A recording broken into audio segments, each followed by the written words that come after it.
বউবাজারে যখন এই একই ঘটনা একই মিছিলের জন্য তারা ডেকেছিল, সেখানে সাক্ষী দিয়েছি। তখনই আমি বলেছিলাম যে আমার পাবলিক সার্ভিস হ্যাম্পার্ড হচ্ছে। উত্তরবঙ্গ থেকে বারবার আপনারা এই তুচ্ছ কারণে ডাকছেন, যেখানে অপরাধীদের ডাকছেন না, যারা রাজ্যের ক্রিমিনাল খনি দর্শক, যারা চুরি করছে, যাদের খাটের তলায় নোটের বান্ডিল দেখছি, তাদেরকে একবারও রাজ্য পুলিশ ডাকে না, আর আমাদেরকে বারবার ডেকে হেনস্থা করছেন। পাবলিক সার্ভিস হ্যাম্পার্ড হচ্ছে।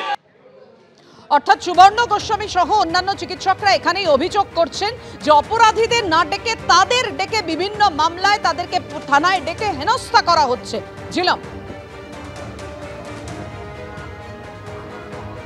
একদমই সেই অভিযোগই তারা করছেন। এবং তোমাকে যে কথা বলবো, এই মুহূর্তে আমরা যেখানে রয়েছি সেই মেডিকেল ক্যাম্প, অভয়া মঞ্চের পক্ষ থেকে যে অভয়া ক্লিনিক, সেই মেডিকেল ক্যাম্প খোলা হয়েছে। কথা বলবো তাদের সঙ্গে।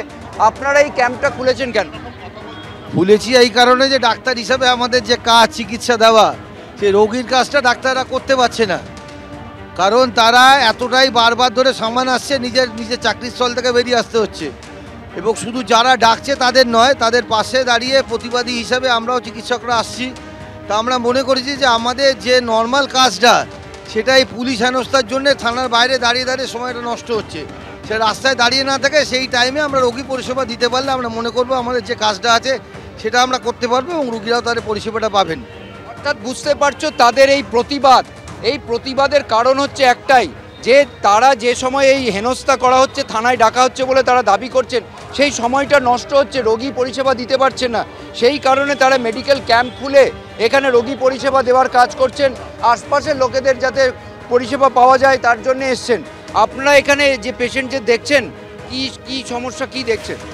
আমরা এখানে সমস্যা বলতে যে আমাদের যারা সহকর্মী, তাদেরকে বারবার প্রত্যেকদিন পুলিশ ডেকে হেনস্থা করছে।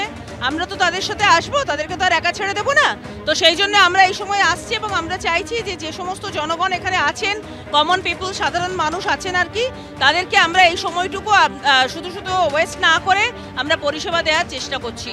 প্রতিবাদ করে সময় নষ্ট না করা, প্রতিবাদ রোগীদের দেখে, প্রতিবাদ এলাকার মানুষদের, আশপাশের যাদের অসুস্থতা আছে তাদের পরিষেবা দিয়ে, এই যে ধর্ণা, এই যে জেরা যখন চলছে, ততক্ষণ খালি স্লোগানিং এবং সময় নষ্ট না করে ডাক্তারি করা, সেই করে রোগীদের পরিষেবা দিয়েই তারা প্রতিবাদ জানাচ্ছেন। জিলাম, তুমি আমাদের সঙ্গে থাকো। কিছুক্ষণ আগে আপনারা চিকিৎসক অনিকেত মাহাতোকে দেখলেন, যখন তিনি পুলিশের ডাকে সমন পেয়ে হার্টস্ট্রিট থানায় হাজির হন। কি বলেছেন অনিকেত মাহাতো দেখুন। 10/10/2024 সালের একটা ঘটনা, সেই ঘটনার পরিপ্রেক্ষিতে আমাকে চিঠি দিয়ে ডেকেছে। পুলিশের ইন্টেলিজেন্স নিয়ে আমাদের এখন অবধি কিছুটা আমাদের ডাউট ছিল, কিন্তু সেই সময়, যে সময়ের ঘটনা, সেই সময় 11 থেকে 17 অক্টোবর অবধি আমি নিজে সিসিইউতে অ্যাডমিট ছিলাম। তাহলে পুলিশ হ্যারেস যদি করতেই চায়, একটা বুদ্ধিমত্তার সাথে হ্যারেস করুক। পুলিশের ইন্টেলিজেন্স আজকে যে এতটা নিচে নেমে গেছে, এই ধারণা একজন চিকিৎসক হিসেবে, একজন আন্দোলনকারী হিসেবে আমার ছিল না। সেটা দেখলাম। পুলিশের সাথে সহযোগিতা করার প্রশ্ন আছে, সেই জায়গা থেকে থানাতে যাচ্ছি। পরিষ্কারভাবে মনে করি যে রাজনৈতিক উদ্দেশ্য প্রণোদিত থেকে এই কাজ। তীব্র প্রতিবাদ জানাচ্ছি। মেডিকেল ছাত্রছাত্রী, জুনিয়র ডাক্তার, সমগ্র সমাজ অভয়ার ন্যায় বিচারের দাবিতে যে আন্দোলন করেছে, সেই আন্দোলন এই চিঠিপত্রের মাধ্যমে বন্ধ করা যাবে না। সেই আন্দোলন আমরা চালিয়ে যাব।